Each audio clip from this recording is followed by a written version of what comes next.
Olá, sejam todos muito bem-vindos. O programa Momento Empreendedor está no ar. Eu sou o Francisco Freitas, consultor internacional. E hoje estou recebendo um convidado muito especial. Eu tenho a honra de tê-lo aqui em nosso programa. Ele que é jornalista, repórter da Jovem Pan São Paulo, cobriu inúmeras Copas do Mundo, Olimpíadas, inúmeras reportagens policiais, políticas, enfim, um vasto currículo, a qual eu tenho o prazer, de ter essa oportunidade de ter esse bate-papo. Eu que já lhe acompanho há muitos anos. Então, dizem, quando você se aproxima de uma pessoa que você tem como uma referência na sua área de atuação, e ele se torna o seu amigo e tem essa oportunidade, significa que as coisas estão dando certo. Então, para mim, hoje é um motivo realmente de muita alegria receber ele. E eu tenho certeza que vocês também que estão nos acompanhando já acompanharam ele em diversas reportagens, até mesmo nos canais de televisão, enfim. Tenho certeza que vocês já irão se identificar.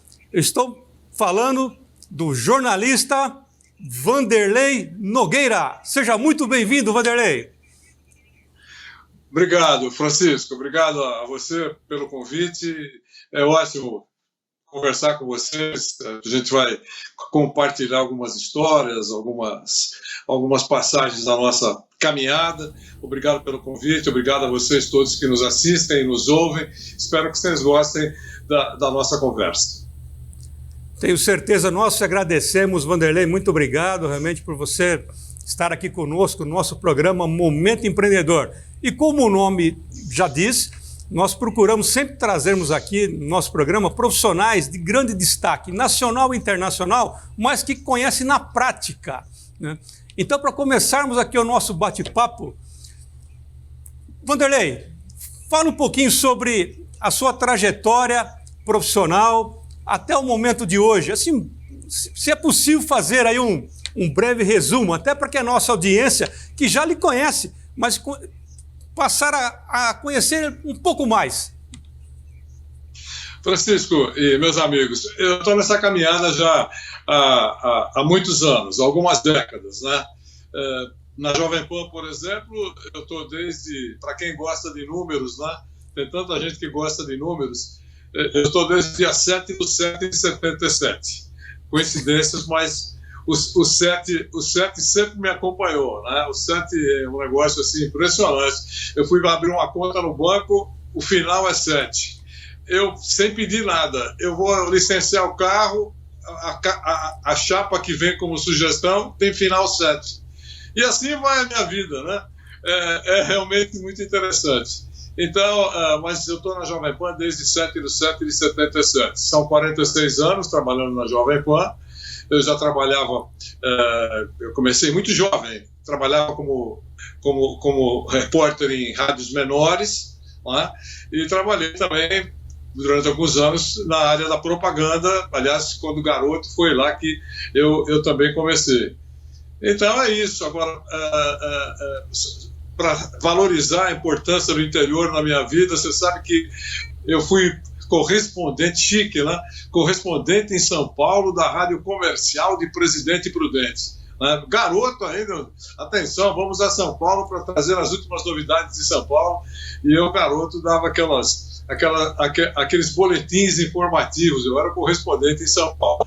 E as coisas foram caminhando. Eu trabalhei em outras rádios menores, Piratininga, Marconi, aqui em São Paulo, e sempre trabalhando também na área de propaganda, né? E aí, quando foi em 77, eu trabalhava nesse momento no grupo Silvio Santos, trabalhava na área de marketing do Silvio Santos, era um funcionário legal, jovem, muito querido por lá. Eu era garoto ainda e cresci alguns anos lá, e em 77 veio a oportunidade. Eu trabalhava lá até às 6 da tarde, né? E depois ia para a redação do Diário Popular, Popular da Tarde, Diário da Noite, fazia jornal. Eu criamos uma coluna na Federação Paulista de Futebol, chamada, você imagina o nome da coluna, se era efervescente ou não era. Era a coluna FPF Pegando Fogo. Era um incêndio diário, né?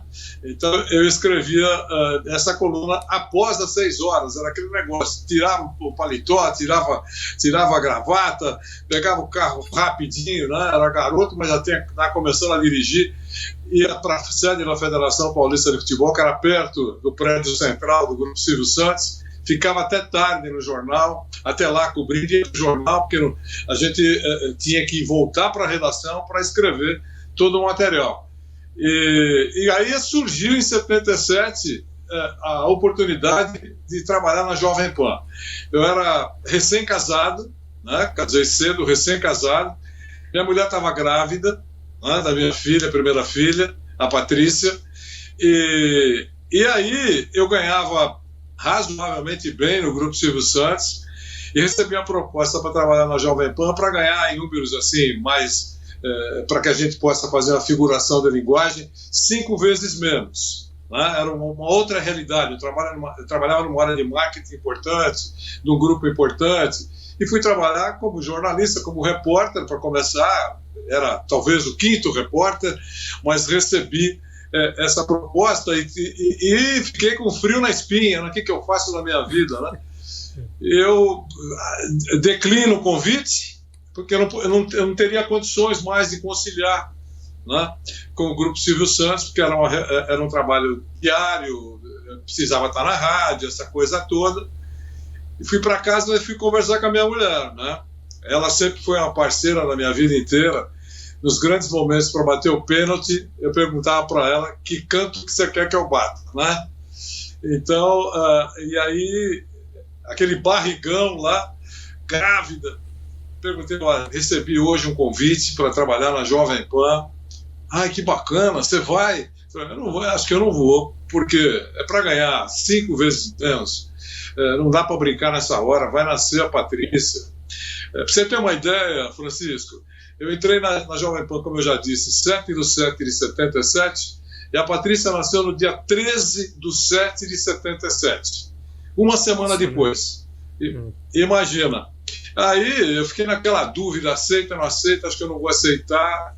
E a Nilde disse, olha, eu sei que você vai ficar doente se você não aceitar. Esse é um sonho que você tem, trabalhar numa rádio tão importante, né? Era a Globo do rádio, né? Naquele momento. Mas olha, vou ganhar menos, vai ser muito difícil para nós. Eu tenho emprego no jornal, a gente juntava um pacotinho lá financeiro, mas era perigoso. Ela falou, vamos fazer conta? Vamos fazer conta. Então, vamos fazer uma conta aí. A gente fez uma continha rápida lá, exemplo, para ficar bem, digamos assim, comportado nos gastos do mês, eu precisava de R$20.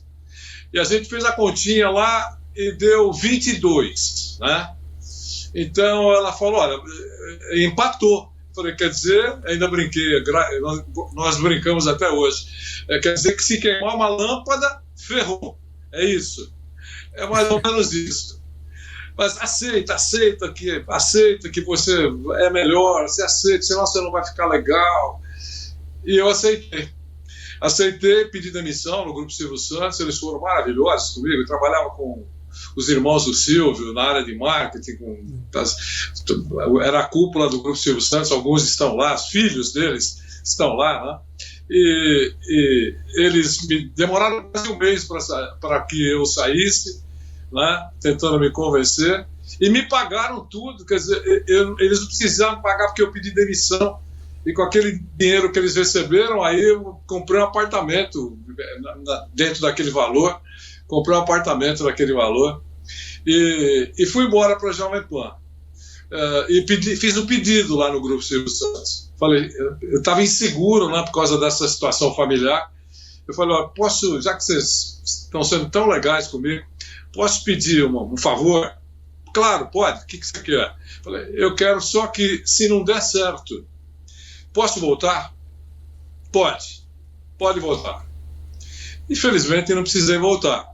As coisas caminharam muito bem ao longo de toda essa caminhada, Francisco. Eu comecei o nosso bate-papo, né, Vanderlei, trazendo um pouco da sua história, da sua caminhada inicial, porque esse é o viés também do nosso programa.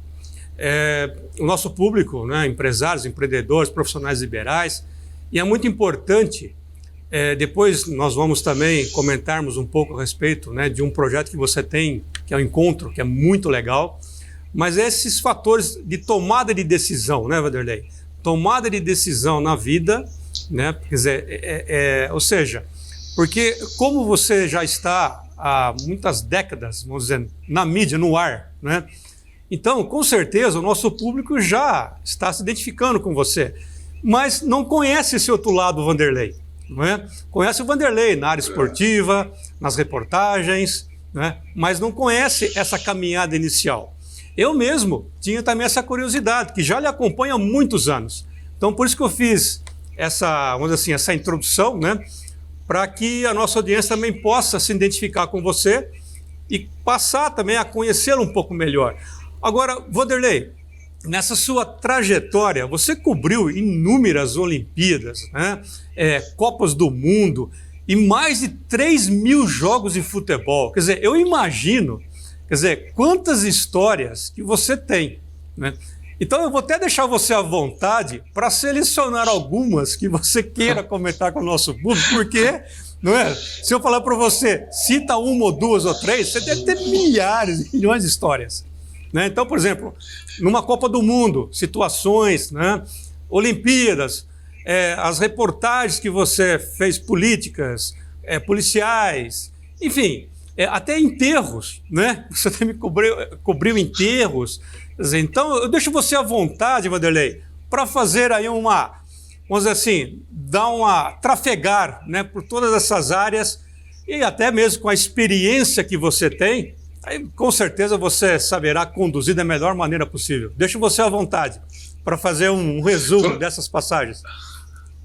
Francisco, é difícil, né? Eu vou tentar não ser prolixo, eu vou tentar ser realmente sucinto, mas é um pouco difícil. Mas, de qualquer maneira, eu fiz muitas Copas do Mundo, né? A primeira foi em 1978, na Argentina. Nós estávamos vivendo lá, na ditadura argentina. Foi uma Copa difícil de ser acompanhada por vários motivos. Além do regime político, que era muito, muito fiscalizador, especialmente com a imprensa internacional, além das dificuldades de comunicação. Lembre-se que nesse período nós não tínhamos internet, né? E a gente recorria muito no dia a dia àqueles telefones pretos de disco, né? Com muito ruído. Era uma dificuldade para a gente tentar. E aqueles gravadores grandes, né? Aqueles gravadores é que você cobria o dia a dia e depois, quando chegava num ponto fixo, para passar todo aquele material para o Brasil, para o seu país, para onde aquele profissional estava trabalhando. Sempre foi muito complicado. Além disso, era o tempo do Telex, né? E o Telex era oferecido pelas companhias de comunicação dos países, né? E que nas suas agências, como se fossem as agências dos Correios. Então você imagina aquela fila de jornalistas, né, esperando o seu momento de entregar a matéria. Quer dizer, era por etapas. Os jornalistas entregavam a matéria, o texto que era batido numa máquina de escrever. Normalmente todos eles que eram repórteres internacionais, a gente tinha aquelas máquinas portáteis da época, né? E cada um sentava no chão, na rua, numa avenida, em qualquer lugar, para fazer a sua matéria.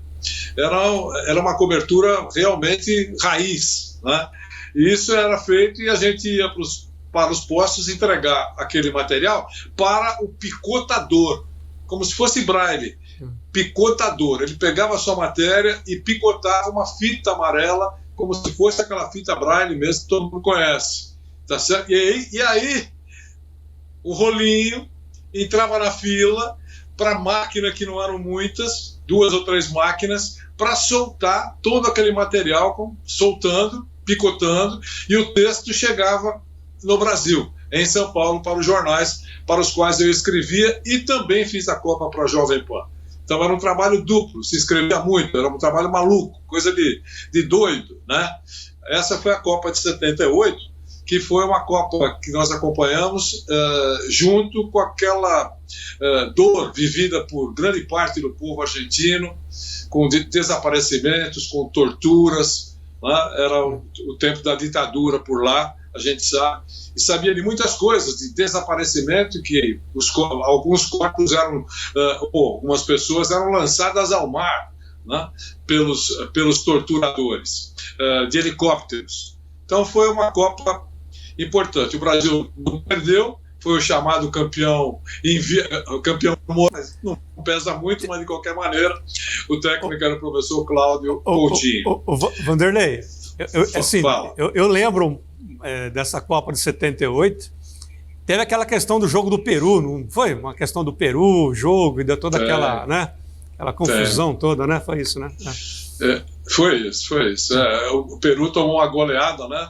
Impiedosa, né? Com grande cheiro de arroz queimado, né? De trambicagem, né? Que isso é comentado até hoje, vai para a história e nunca mais vai ser esquecido, e também nada vai ser provado, né? Só ficou uma grande carga de indícios de que interessava muito para o governo argentino conquistar a Copa do Mundo, né? Aliás, é muito importante que se fale sobre isso, Francisco. Interessa para todos os governos de países que são sede de uma Copa do Mundo, se possível, levar a sua seleção até quase a final. Quando é um país que não tem grande tradição no futebol, se chegar até quartas de final, semifinal, então é um sonho dourado, né? Agora, se for um país que tem tradição de futebol, que é o caso da Argentina, o que puderem fazer, eu digo, com apoio, né? Você me entende, com apoio, para levar a sua seleção até a final, politicamente é muito importante para o país, né? Todos, até no momento de se oferecer como sede de Copa do Mundo, é uma mobilização política enorme, e muitas vezes com a presença muito nítida de corrupção. Quando o país é escolhido, nós tivemos já, tudo partiu do FIFA Gate, essa última Copa no Catar, que foi realizada no Catar, que foi aprovada muitos anos antes, foi em função da eleição do Catar, ganhando dos Estados Unidos, que foi o gatilho para surgir o FIFA Gate, e que derrubou tantos cartões pelo mundo todo, provando uma enorme corrupção. Mas aí depois veio a Copa de 1982, na Espanha, que a Espanha também, um ano antes da Copa, viveu uma tentativa de golpe no parlamento. Era também um momento efervescente. A Espanha é um país maravilhoso, lindo, né? Nós viajamos a Espanha inteiramente, acompanhando a Copa do Mundo. O Brasil foi com uma seleção muito boa, a seleção de 82, ótima. A exemplo de 1986, também uma outra seleção ótima, do Tele Santana. Mas para os resultadistas a pergunta é: ganhou o quê? Não ganhou, é verdade, mas jogou um futebol muito legal. Isso 82 na Espanha e 82 no México, né? No México foi uma Copa muito, digamos assim, foi um parto para sair. Porque a Copa de 1986, se você achar que eu estou me estendendo, você me corta e eu falo outra coisa aí, tá? Não, tá muito legal, Vanderlei. Tá bom. Tá ótimo, ótimo. Então 1986 foi a Copa do Mundo no México. Mas não seria realizada a Copa do Mundo no México, esse é um detalhe importante. A Copa do Mundo de 86 deveria acontecer na Colômbia. E um ano antes, um ano e meio, ou talvez 2 anos antes, o governo colombiano chamou o João Avelange e disse para o João Avelange que não poderia realizar a Copa porque não tinha grana, era muita despesa. Aliás, tem um outro país aqui do continente que deveria ter feito alguma coisa mais ou menos nessa linha aí, para não gastar o que não tinha. Mas, em 1986, aí a Colômbia abriu mão. E a FIFA ficou com o pincel na mão. O que nós vamos fazer? Aí eles perceberam, eles lembraram da Copa de 1970, que foi a Copa do México. México com estádios, um país que gosta muito de futebol. E, no aperto, consultaram o México. o México de braços abertos, nós queremos a Copa, 1986. Né? Tudo bem, então, transferido da Colômbia para o México. E aí o que aconteceu? 1985, um terrível terremoto no México, derrubou grande parte da cidade do México, a capital mexicana, e ficou com, digamos assim, tremores por quase 2 meses.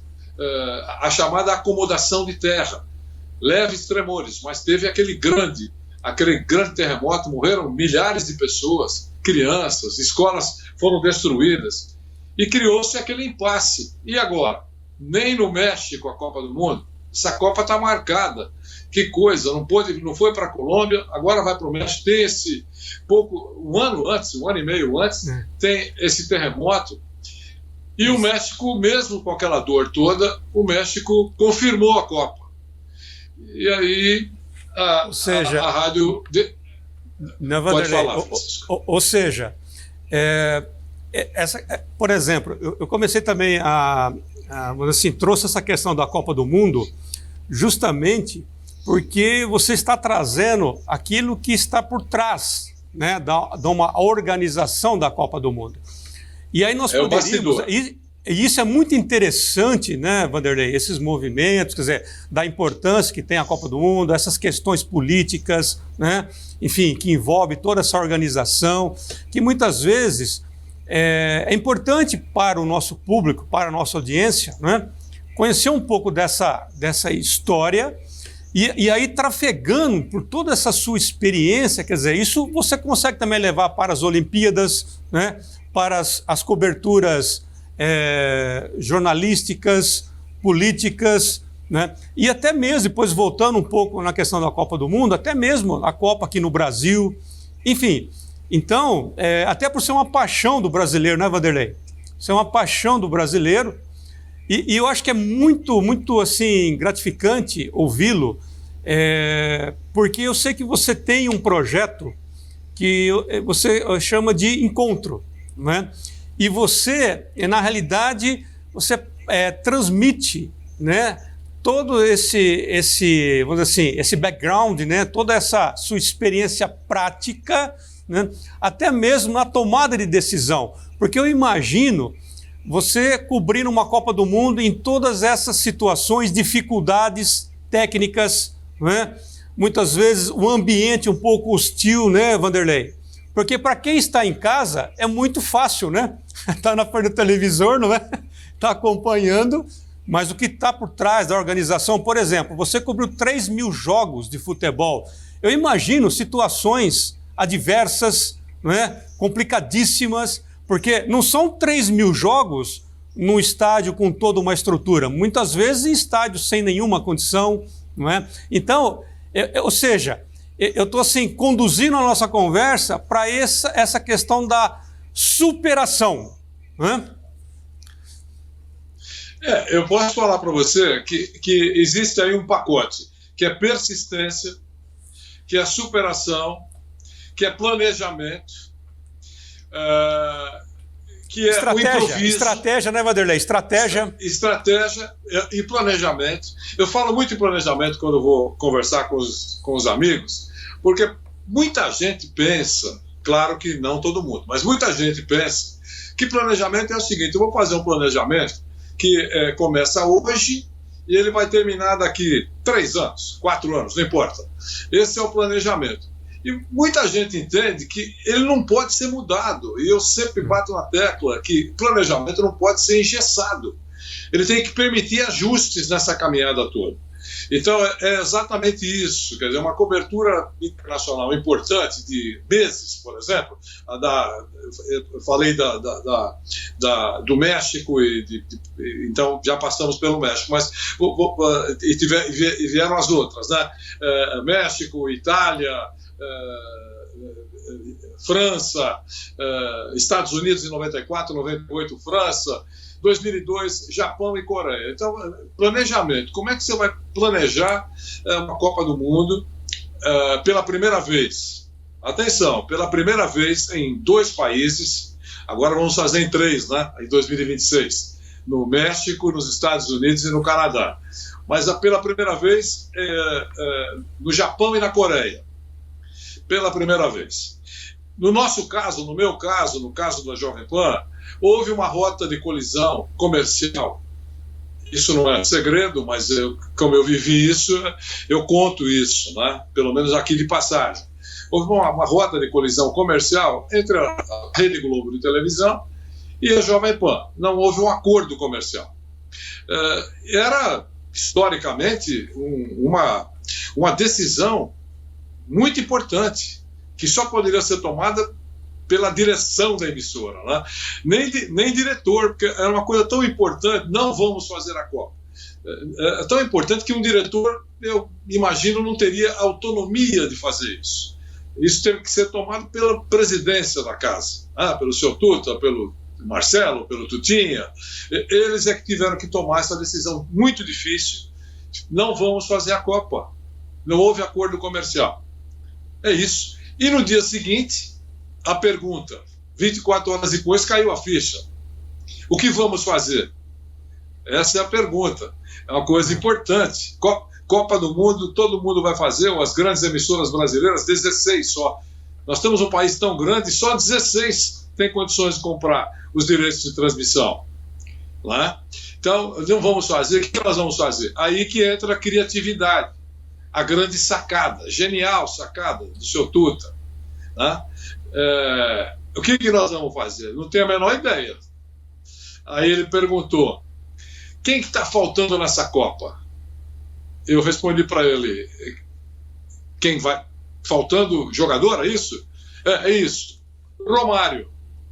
Lembre-se que o Romário foi cortado na Copa de 2002. Exato. E ele falou, contrata o Romário. Contrata o Romário? Contrata o Romário. Vamos fazer o seguinte, a gente vai montar um salão, nós temos um salão lá, aquela, uma sala de reuniões grande, vamos montar um salão aqui, repleto de microfones, toda a equipe da Jovem Pan em torno dessa mesa, telão, né? E a gente vai dizer, e fizemos esse anúncio, inclusive, olha, assistam a Copa do Mundo pela Globo e ouçam a Jovem Pan. Ouçam a Jovem Pan. E aí, eu falei, porque a gente não vai poder transmitir, mas a gente vai poder comentar. E acho que vai dar certo. E ele tinha razão, porque depois, em 2, 3 dias depois, prosperou a ideia. Para você ter uma ideia do que aconteceu, Francisco e meus amigos, a rádio contratou 11, além da equipe, 11. Eram os nomes famosos da época. Vanderlei Luxemburgo, na época, todos por cima. Vanderlei Luxemburgo, Zagallo, o preparador físico da época era estrelado, Moraci Santana, e foi embora. Carlos Alberto Torres, capitão da Copa, enfim, 11 personagens. Parreira, todos. A rádio contratou todos, você imagina.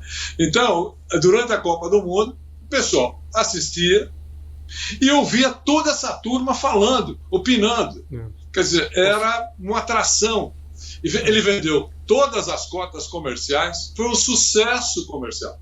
E aí eu estou dizendo tudo isso porque aí ele disse, eu preciso da ponta da flecha na Coreia e no Japão. Eu quero que seja você. Eu disse, eu posso ir, mas sabe que eu serei clandestino, né? Eu serei clandestino. Não, mas nós somos. Ou seja, isso serve para uma reflexão que nós, como empresários, empreendedores, enfim, precisamos tomar uma decisão, não é? O plano B. Não é verdade? Quer dizer, então, por exemplo, isso que você acabou de comentar, a decisão ela tem que ser tomada de uma forma rápida, né? Certa ou errada, tem que tomar uma decisão. Você não pode ficar ali na indecisão, não é? Então, eu acho que isso não é fácil, não é? Porque você tem que tomar uma decisão ali, muitas vezes, não é? Você não, o que virá, não é verdade? Isso tudo também tem investimentos, tem, enfim. mas tem que tomar uma decisão, né? Então, eu acho muito oportuno até comentarmos um pouquinho sobre esse seu projeto Encontros, porque é um projeto muito legal que você comentou comigo, e ali eu fiz até questão, né? Fiz o convite para que você viesse participar do nosso programa, porque com certeza é um projeto que irá ajudar muito o empresário, o empreendedor, o profissional liberal a ele se posicionar, né? Porque nada melhor do que nós ouvirmos profissionais que conheçam na prática, não é? Que tenham a vivência prática. Então, quer dizer, imagina você com todo esse currículo, com todas essas situações que você, né, teve que superar, tomada de decisões, né, e decisões rápidas. Ou seja, então eu queria que você falasse um pouquinho, viu, Vanderlei, desse projeto Encontros, que você passa, né? Você comenta toda essa sua experiência. Isso é muito legal. A gente reúne um grupo limitado de pessoas, não é grande espetáculo, mas é limitado porque é importante que as pessoas interajam, perguntem, participem, né, e reflitam, né, o que a gente tenta levar, compartilhar. Os eventos, as dificuldades, as soluções, né, o sucesso, as trombadas, muitas trombadas, né, e eu acho que o improviso entra muito nisso. Na nossa caminhada é improviso, né, tem muito de improviso. E é a necessidade de que você tenha, você quem faz isso, né, tenha cintura para solucionar problemas que não podem esperar. Daqui 15 minutos vai entrar uma transmissão internacional. Nós estamos com um pipinaço aqui para resolver. Como é que nós vamos resolver? Em 15 minutos vai abrir o canal internacional. Então, essas decisões, não cabe aqui a gente me alongar, mas que são muito importantes. Às vezes realmente, sabe, você tem que decidir, alguém sai da transmissão, vou fazer uma gambiarra. O importante é o momento final, né? Que depois que tudo passa, você fala, puxa vida, foi a melhor coisa que nós fizemos ou foi o melhor que nós pudemos fazer. O improviso faz com que você tenha muita agilidade, e isso é uma marca mesmo. A Jovem Pan, eu cito a Jovem Pan porque muitos dos obstáculos, quase todos os obstáculos, surgiram quando a gente estava realizando trabalhos importantes, né, e coberturas importantes, e que aparentemente seria impossível de acontecer. Transmissões importantes, no deserto, no meio da montanha. Então, sabe, e aquilo que você não está esperando. Morreu o presidente Tancredo Neves, eleito, e aí aquela correria no Brasil, o corpo sendo levado para Belo Horizonte para ser velado, e depois foi sepultado em São João del Rei. Ayrton Senna, Vanderlei, Ayrton Senna. Todos nós lembramos, né, naquele domingo onde nós estávamos, né? Ayrton Senna. Mas esse aí, a gente mobilizou toda a equipe, né? Quer dizer, ficamos distribuídos ao longo de todo o percurso, transmitindo, mostrando aquela emoção, aquela tristeza toda. No caso do Tancredo, ele foi para Belo Horizonte e não tinham voos, não dava tempo de ir por terra, e só tinha um cara lá da Jovem Pan, porque a seleção brasileira estava concentrada na Toca da Raposa, em Belo Horizonte. E aí eu estava de agasalho, e só podia... E eles me credenciaram, naquele desespero todo, junto ao Palácio, junto à Presidência da República, me credenciaram, eu lá. Eu precisava ir para o Palácio da Liberdade, em terno preto, eu não tinha nada de perno preto, eu estava com um agasalho cobrindo a seleção brasileira. Fui num brechó, aluguei um terno que deve ter sido de algum morto, que estava lá para vender, que não servia em mim. Eu tive que rasgar a calça atrás para poder entrar de paletó, quase 40 graus, preto lá, para transmitir tudo o velório do presidente Tancredo Neves. E acompanhamos, por exemplo, a queda dos portões do Palácio da Liberdade. Foi o que aconteceu, a multidão queria prestar uma homenagem para o Tancredo. E para o Tancredo Neves. E aí até o momento da decolagem do avião para São João del Rei. Então, tudo aquilo, olhando para o relógio, e foi assim uma coisa que no ar as coisas funcionaram. Então, eu conto muito, falo muito sobre isso, sobre as coisas que a gente vai superando, mas batendo na persistência, acreditando que vai dar certo e usando aquilo que todo mundo, uns mais, outros menos, mas ela funciona, que é a criatividade. Persistência todo mundo deve ter, porque a coisa é igual aquele time que ataca muito, uma hora a bola entra. Se não entrar, pelo menos não vai ser vaiada. Então, mais ou menos essa conversa que a gente tem, contando muitas coisas ao longo de todo esse momento que a gente viveu. Nossa, eu tenho certeza que a nossa audiência está adorando a nossa conversa. Eu, particularmente, estou gostando muito, porque também estou até tendo a oportunidade, Wanderlei, de lhe conhecer, né, um pouco mais. Eu falei, eu que já lhe acompanho há muitos anos, mas é muito interessante toda essa trajetória. Aquilo que eu comentei, se eu pedir para você citar exemplos em cada situação, nossa, nós vamos ficar aqui horas e horas, né? Porque, imagina, quantas histórias que você, vamos dizer assim, acumula, né, nessa sua trajetória profissional vitoriosa, de alegria, situações adversas, né, Wanderlei? Que eu imagino, até mesmo em coberturas esportivas, policiais, políticas, né? Então, isso é inspirador. Pois não, Wanderlei? Muita gente me pergunta qual é a Copa, né, que você mais gostou, a Copa que marcou. Todas sempre, né, porque não é só a cobertura da Copa do Mundo, é a cobertura da vida política do país, da cultura do país, enfim. E nunca você fica um pouco só, você fica por semanas, em alguns casos na Ásia eu fiquei 3 meses, então é muito importante isso. Mas quando me perguntam isso, eu falo, olha, eu vou falar de uma Copa que o Brasil foi um fracasso no futebol, que foi a Copa da Itália, Copa de 1990. Deu tudo errado lá, briga de seleção com patrocinador, foi uma confusão terrível lá na Itália, né? Mas a Copa, no meu caso, para cobertura, foi assim espetacular, né? Porque nós fizemos um programa chamado um mês antes da Copa, um ano antes da Copa, a Copa foi em 90, em 89, eu fiquei muito tempo na Itália. A Jovem Pan montou um projeto chamado Viajando pela Itália. Então, eu fui às 13 cidades da Copa do Mundo, de Udine à Ponta da Bota, 13 cidades, a Itália inteira, e fazendo matérias sobre cidades que iam sediar a Copa. E terminou essa viagem desse programa que nós montamos no Vaticano, né? Terminei no Vaticano, em Roma. Bom, então foi tudo legal.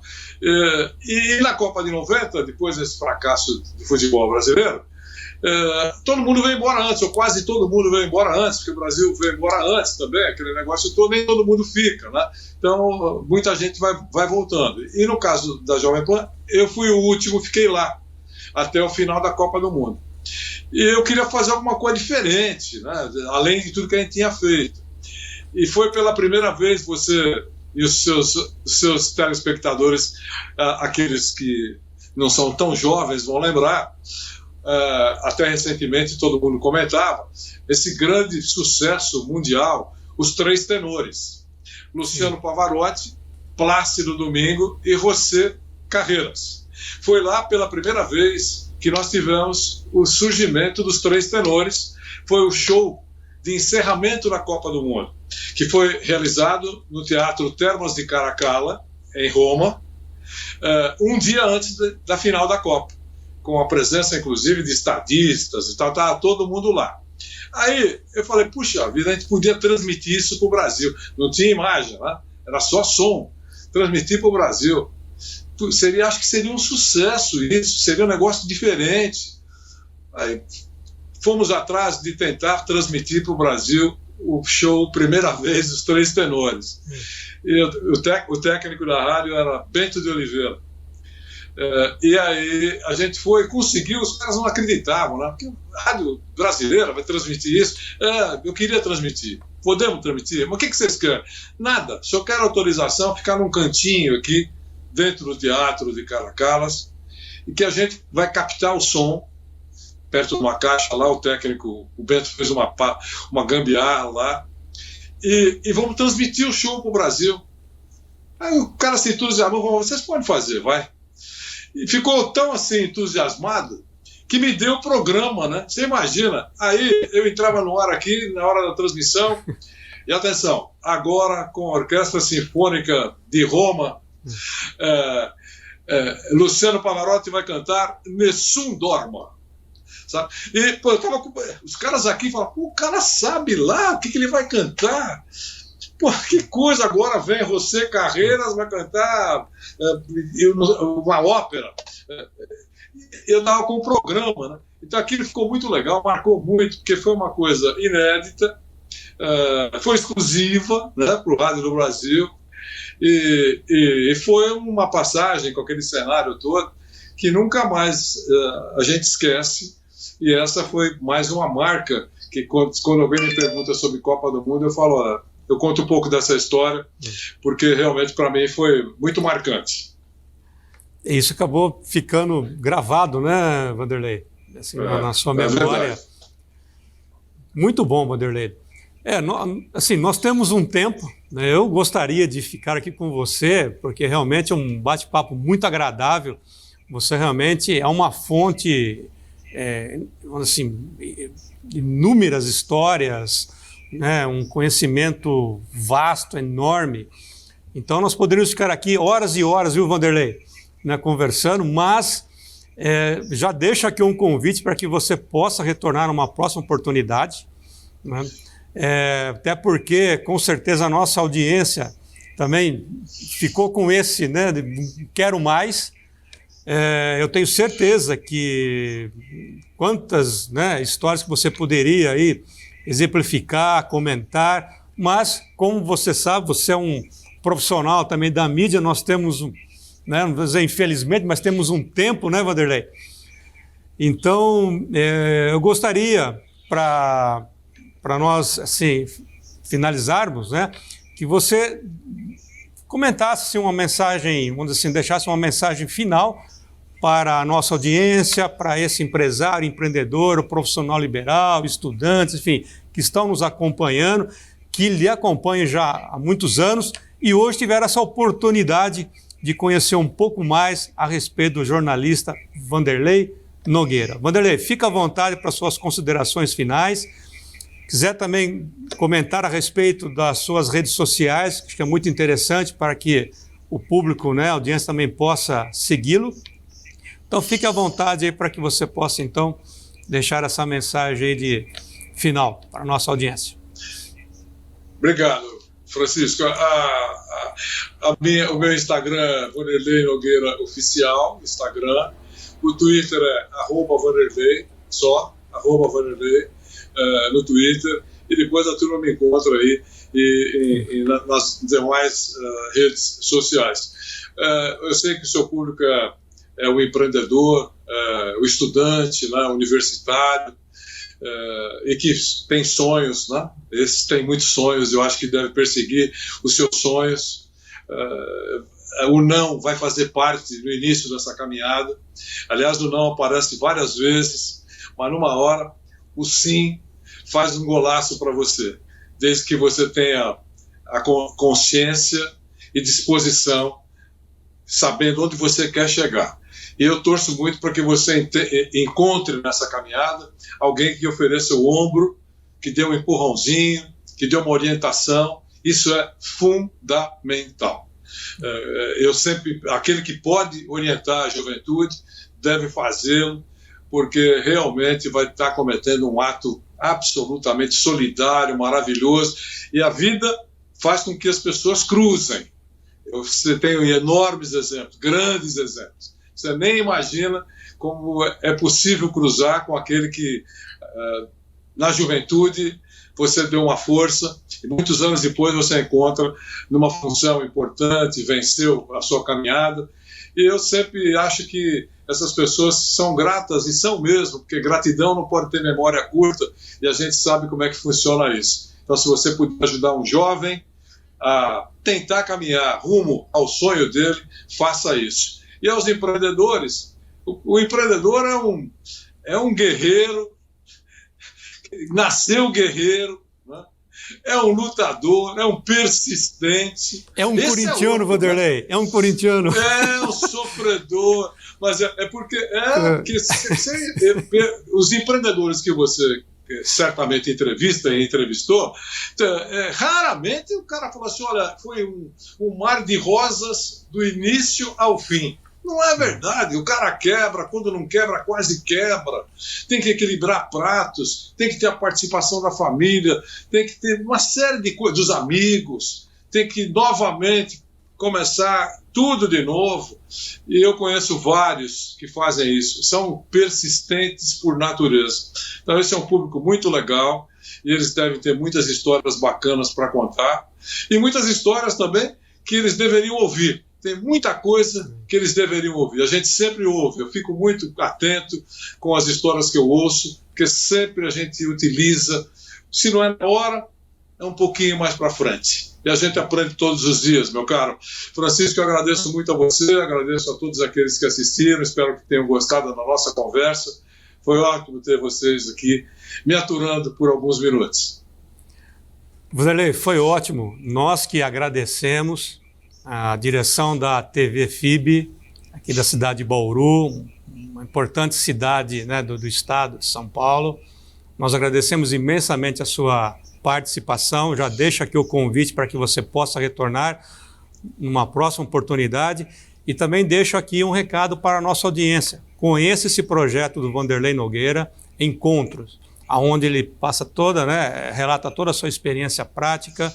Então, para você que é empresário, empreendedor, profissional liberal, é muito importante. E aquilo que eu sempre falo, viu, Vanderlei? Nós precisamos ouvir conselhos, dicas e orientações de quem já percorreu na prática o caminho que nós desejamos percorrer.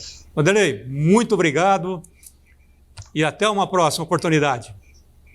Um abração para você, Francisco. Um abração para todo mundo também. Obrigado.